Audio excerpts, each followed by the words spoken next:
Movie start होती है जहाँ एक लेडी फेस मास्क बनाने के लिए वैक्स बॉयल कर रही थी। इसी दौरान उस औरत का बेटा दिखाया जाता है जो उस वक्त ब्रेकफास्ट ले रहा था और तभी उसका हस्बैंड अपने दूसरे बेटे को भी ब्रेकफास्ट करवाने के लिए लेकर आता है। वो बच्चा काफी जिद्दी था और उनकी कंट्रोल में नहीं आ रहा था, जिसकी वजह से मजबूरन उन्हें उस बच्चे को चेयर पर टेप्स और बेल्ट की मदद से बांधना पड़ता है और इसी जोर जबरदस्ती के दौरान उस बच्चे के हाथों पर बांधने के निशान भी आ गए थे। यहाँ तक कि जिद और गुस्से में आकर वो अपनी मदर के हाथ पर भी नेल्स मार देता है, जिस पर उसकी मदर उसे जोर से स्लैप करती है। इसके बाद हमें 6 फ्रेंड्स दिखाए जाते हैं जो फुटबॉल गेम देखने जा रहे थे। वो मैच देखने अपनी जर्नी पर निकल जाते हैं और रास्ते में हम ट्रूडीज हाउस ऑफ वैक्स का पोस्टर भी देखते हैं। वो लोग आधे रास्ते में कैंपिंग करके वहाँ स्टे करते हैं, जहाँ पर वो काफी इंजॉय भी करते हैं। उनमें से एक फ्रेंड इन सारे मोमेंट्स को अपने कैमरा में कैप्चर कर रहा था। जंगल के उस एरिया में उन लोगों को काफी स्मेल आती है, लेकिन वो इस बात को इग्नोर कर देते हैं, इस पर ज्यादा ध्यान नहीं देते। और उसी रात एक अनजान ट्रक उनके कैंप के आगे आकर खड़ा हो जाता है और उनकी आंखों के सामने हेडलाइट्स जलाकर उन्हें काफी परेशान भी करता है, जिसकी वजह से गुस्से में आकर उनमें से एक फ्रेंड ने अपनी बोतल से उस ट्रक की एक हेडलाइट तोड़ देता है और वो ट्रक वाला आदमी ट्रक लेकर वहाँ से चला जाता है, जिस पर वो सब रिलैक्स होकर सोने के लिए चले जाते हैं। रात को सोते हुए कार्ली जोन्स, जो इस मूवी की मेन कैरेक्टर है, उसकी आंख खुलती है और वो नोटिस करती है कि कोई ना कोई उनके आसपास है जो उन पर नजर रख रहा है। असल में बात ये थी,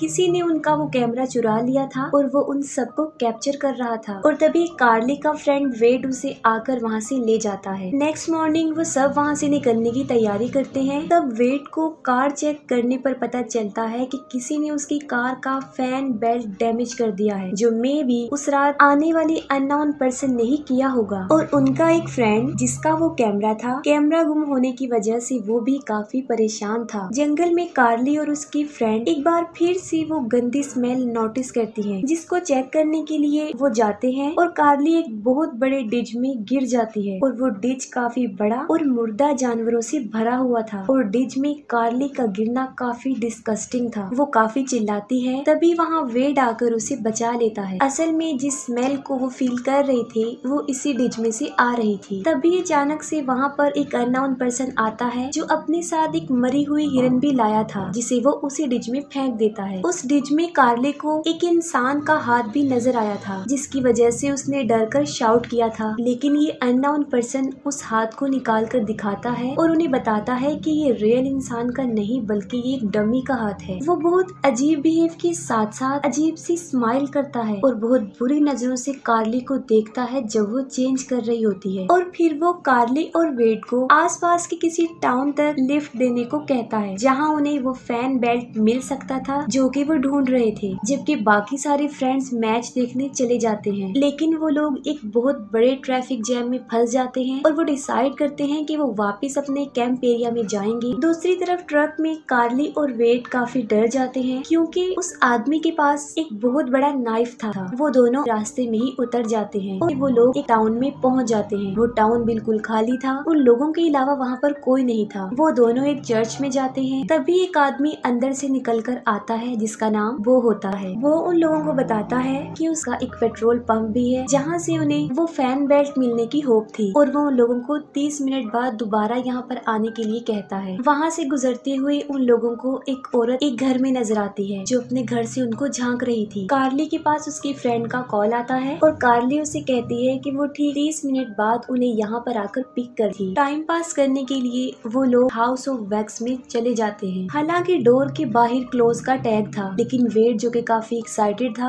और वो कार्ली को अंदर लेकर चला जाता है। हाउस ऑफ वैक्स में ये लोग वैक्स से बने हुए बहुत सारे स्टैचूज देखते हैं, जो देखने में स्टैचू तो बिल्कुल नहीं लग रहे थे, वो बिल्कुल रियल लग रहे थे। उन लोगों को वहाँ पर एक डॉग भी नजर आता है जो बिल्कुल स्टैचू ही लग रहा था, लेकिन असल में वो पुतला नहीं था, वो रियल डॉग था।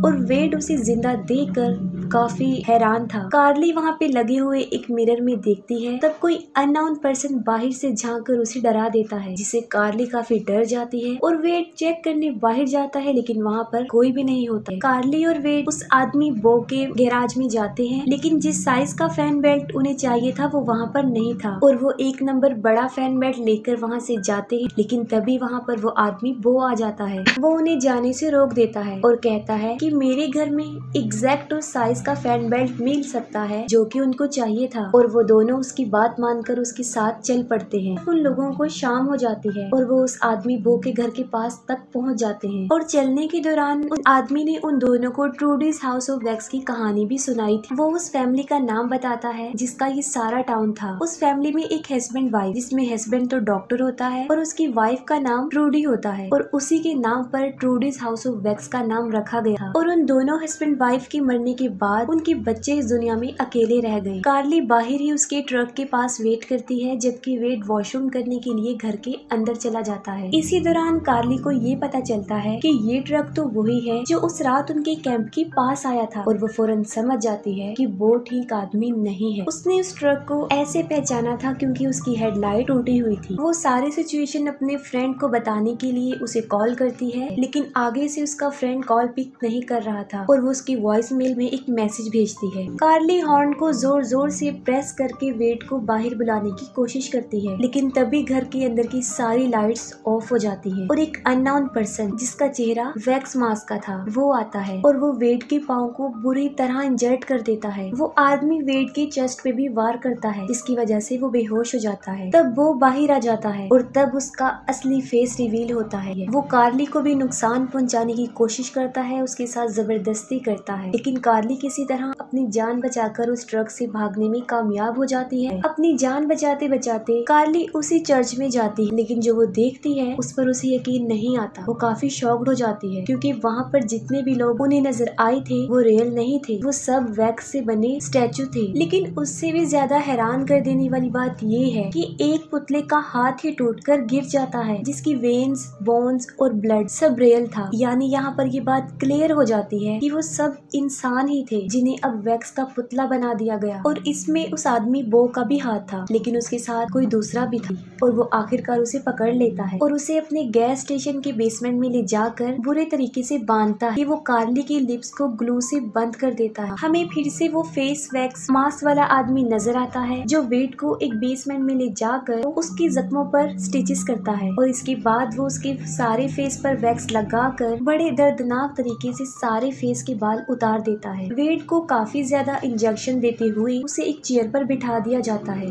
और उसे बहुत बड़ी बड़ी मशीनों में जकड़ कर गरम गरम वैक्स उसके ऊपर डाली जाती है, जो देखने में काफी दर्दनाक लगता है। यानी एक जिंदा इंसान को, एक जीते जागते इंसान को वैक्स का पुतला ही बना दिया। और यहाँ पर बो के अलावा हमें उस सेकंड पर्सन का पता चलता है, वो कोई और नहीं बल्कि वही आदमी विंसेंट है जिसका टैग हर चीज पर था, और वो बो का भाई है। दूसरी तरफ निक और उसका फ्रेंड उस लोकेशन पर पहुंच जाते हैं और उन्हें अलग अलग होकर ढूंढते हैं। निक के सामने ही बो अपने गैस स्टेशन के बेसमेंट से बाहर आता है जहाँ पर उसने कार्ली को बंद किया था। निक जब उससे अपने फ्रेंड्स के बारे में पूछता है तब वो कहता है कि उसने यहाँ पर किसी को नहीं देखा। दूसरी तरफ कार्ली खुद को आजाद करके एक जंगले में से अपनी उंगली बाहर निकाल कर दिखाती है ताकि निक का ध्यान उसकी तरफ आए, लेकिन वो उसकी उंगली ही काट देता है और निक भी वहाँ से जाने लगता है। लेकिन मौके का फायदा उठाकर कार्ली किसी तरह बड़ी मुश्किल से अपने होंठों को खोल लेती है, जो कि काफी तकलीफ दे था। वो काफी चिल्लाती है, निक को बुलाती है और तब निक भी अलर्ट हो जाता है। निक और बो की लड़ाई हो जाती है और बो का वार मिस हो जाता है। यहाँ पर निक एक समझदारी करता है, वो पूरे गैस स्टेशन को अंदर से लॉक कर लेता है और बो बाहर ही रह जाता है। बेसमेंट में पहुंचकर निक कार्ली को आजाद कर देता है। वो दोनों बेसमेंट से बाहर आ जाते हैं, लेकिन वो उन्हें कहीं भी नजर नहीं आ रहा था। इसी दौरान उन्हें ये पता चलता है कि जो औरत अपने घर से निक और वेड को झांक रही थी वो असल नहीं थी, वो भी वैक्स की एक डमी थी। वो एक मैकेनिज्म से बंधी हुई थी जो सिर्फ पर्दा हटाती थी, जिसका मकसद वहाँ पर आने वाले लोगों को गुमराह करना था कि यहाँ पर सच में कोई रहता है, और इस सब के पीछे किसी और का नहीं बो का हाथ। दूसरी तरफ निक का फ्रेंड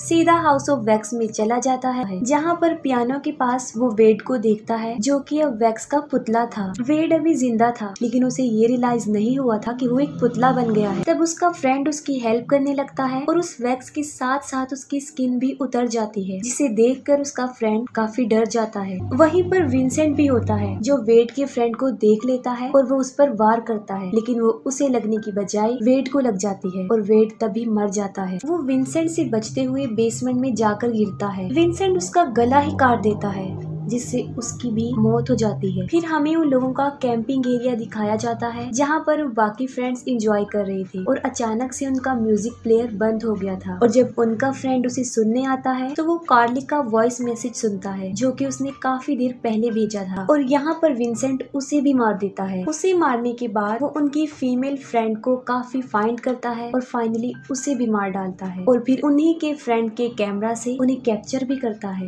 जिससे यहाँ पर ये तो क्लियर हो जाता है कि उस रात इन लोगों को कैप्चर करने वाला ये विंसेंट ही था। दूसरी तरफ टाउन में कार्ली और निक एक हंटिंग शॉप पर जाते हैं और वहाँ से कुछ हथियार लेते हैं, लेकिन तभी वो वहाँ पर आकर उन पर गोलियां चलाने लगता है। जान बचाने के लिए वो एक मूवी हाउस में जाते हैं जहाँ पर बहुत ज्यादा वैक्स के पुतले थे और वो दोनों उन्हीं में बैठकर खुद को सेव कर लेते हैं, लेकिन तभी वो वहाँ आकर उन्हें ढूंढने लगता है और वो उन लोगों को वहाँ पर देख लेता है। तब निक उस पर एरो का वार करके उसे बेहोश कर देता है। इसके बाद वो दोनों उसके घर पर जाते हैं जहाँ पर वेड का पुतला भी रखा गया था। वहाँ पर कार्ली एक पिक्चर को देखती है जहाँ पर दो बच्चे आपस में जुड़े हुए थे और वो दोनों ये भाई बो और विंसेंट ही थे। तभी अचानक से वहाँ पर बो आ जाता है और वो अपने बाजू और अपने चेस्ट में से उस एरो को निकालता है, जिससे उसे काफी तकलीफ महसूस होती है। ये दोनों बहन भाई वहाँ पर छुप जाते हैं और तभी विंसेंट वहाँ पर उनके फ्रेंड्स की डेड बॉडीज को भी ले आता है। उन दोनों भाइयों की कुछ बातचीत होती है और इस कन्वर्सेशन के दौरान हमें सारी रियलिटी पता चल जाती है और यहाँ पर हमें ये पता चलता है कि बो ने जिस डॉक्टर की कहानी सुनाई थी वो असल में इनका बाप था, और मूवी के स्टार्ट में जो दो बच्चे हमें दिखाए गए हैं वो ये दोनों ही थे। निक और कार्ली अब बेसमेंट में जाते हैं जहाँ पर उन्हें पूरे टाउन के इलेक्ट्रिकल कनेक्शंस मिलते हैं और वो उन्हें ऑन ऑफ करते हैं और पूरे टाउन की लाइट्स ऑन हो जाती हैं, जिससे वो फौरन ये समझ जाता है कि वो दोनों बेसमेंट में हैं। थोड़ा सा आगे बढ़कर निक को उनकी एक और फ्रेंड का वैक्स का पुतला मिलता है, जिसे हाथ लगाते ही उसका सर ही धड़ से अलग हो जाता है। उसकी हालत देखकर वो दोनों काफी दुखी हो जाते हैं और इसी दौरान वहाँ पर विंसेंट आ जाता है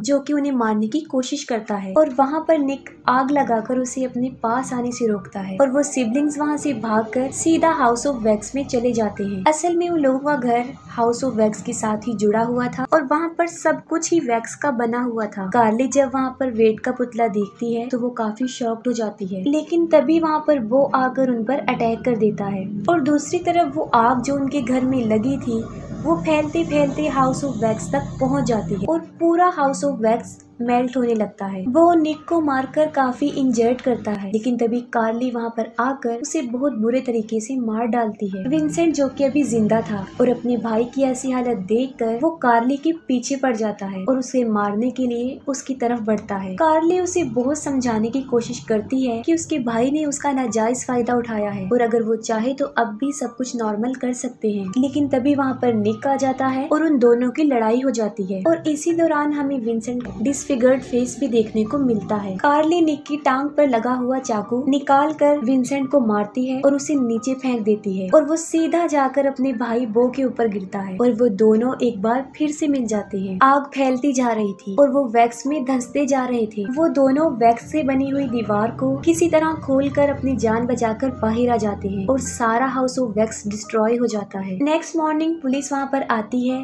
और उन्हें पता चलता कि पिछले 10 सालों से यहाँ पर आना अलाउड नहीं था और कोई भी इस टाउन के बारे में नहीं जानता था, यहाँ तक कि ये मैप पर भी नहीं था और इतने अरसे से ही ये दोनों भाई पुलिस वालों की नजरों से भी बचे हुए थे।